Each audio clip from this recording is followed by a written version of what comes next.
So I've been discussing with many money and macro viewers, like, hey, maybe, these sanctions, the way they have been applied now is fairly unprecedented. Not that a lot of them haven't been done before, but more the scale at which they have been applied and the speed at which they have been applied. But that does give many more countries, especially a country like China, a very powerful incentive, like, hey, maybe I don't want to rely so much on US dollars. And I thought euros were perhaps a good alternative, but the Russian experience has shown that these can also then be frozen fairly quickly. But then again, there isn't much of a dollar alternative. So how do you think, is the dollar still resilient? Is maybe what I'm trying to ask. Yes. So I would say that two aspects to it. One is, if you have this tool of imposing sanctions, and if you have a certain value system and you want to preserve the value system, for example, nobody should invade another country, you probably have to use the sanctions occasionally. If you never use it, then the sanctions are useless too. No? If it's just threatened all the time, but you can't use it. But this was, I think, a case where you have to use it wisely.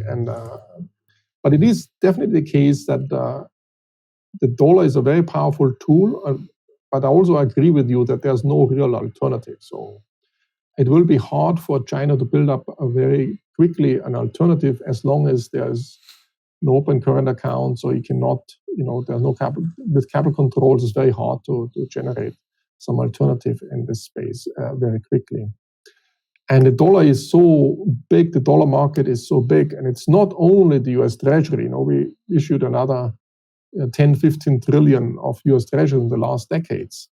So it's a huge market. And, if you go to Peru, the banks are issuing US dollar denominated deposits. So it's not only issued by the government, but there's a whole banking system which is really rich and very, very vast in this market. So pushing this off into shifting to another equilibrium essentially is not easy. So we have this dollar equilibrium we are in at the moment.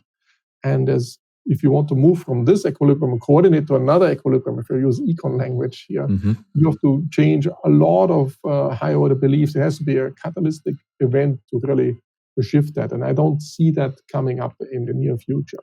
Of course, there are the new elements like cryptos and other things. But if you look at crypto, of course, there's Bitcoin, but most of the stable coins, 90% are stable coins towards the dollar. They're also tied to the dollar.